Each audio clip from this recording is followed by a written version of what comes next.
Баршаңызға сәлем, менің арнама қош келдіңіздер. Бүгін сіздермен бірге аштықсыз бауырсақтар дайындайтын боламыз. Бізге бөлме температурасындағы айран қажет болады. Айранымызды осылай ыдысымызға құямыз да дәміне қарай тұзын саламыз. Және де 2 ас қасық қант салатын боламын. Және 1 шай қасық ас содасын салып, жақсылап араластырамыз.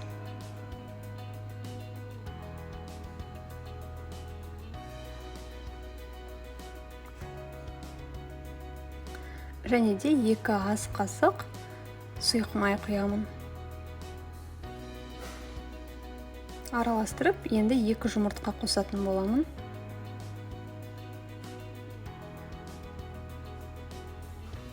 Жұмыртқамызды салып араластырамыз.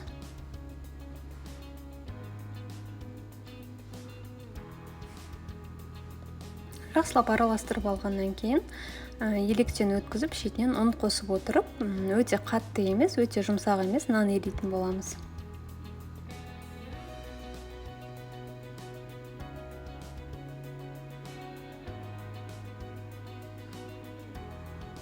Алғашында осылай қасықтың көмегімен араластырып, одан кейін қолдарыңызбен елесеңіздер болады.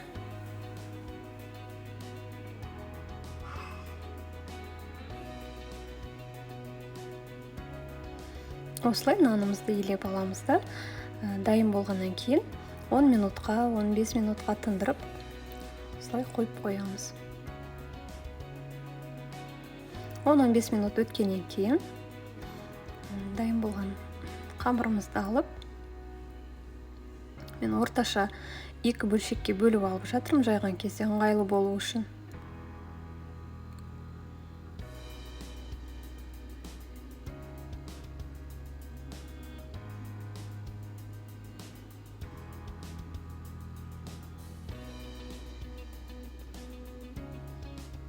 Міне осындай бөлшектерге бөліп алдым, енді жаятын боламын. Кішкене жабысқақ болып тұр, қолға ұн немесе сұйық май пайдалансаңыздар болады.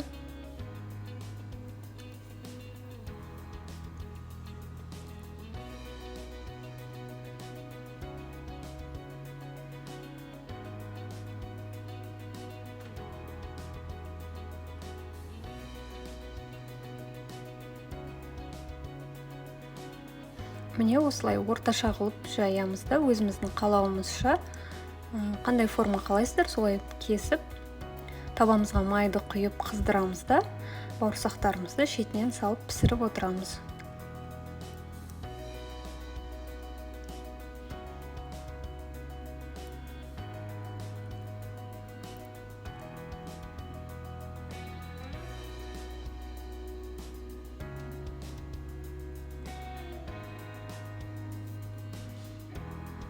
Аштықсыз бауырсақтар міндетті түрде осылай жасап көріңіздер, сіздерге ұнайтынына сенімдімін, өйткені өте дәмді болып шығады. Және де нанды ашытып қойып ұзақ күтіп отырмайсыз. Наныңызды илеп 10 минуттан кейін уже пісіріп алсаңыздар болады.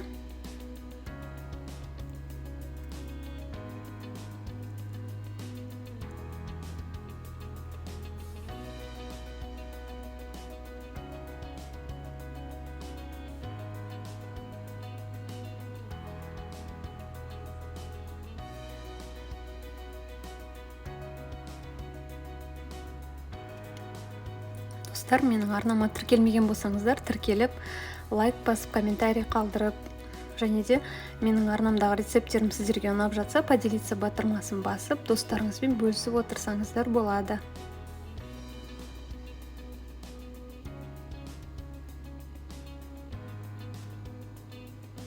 Міне біздің бауырсақтарымыз дайын болды. Менімен болғандарыңызға рахмет. Келесіде кездескенше сау болыңыздар.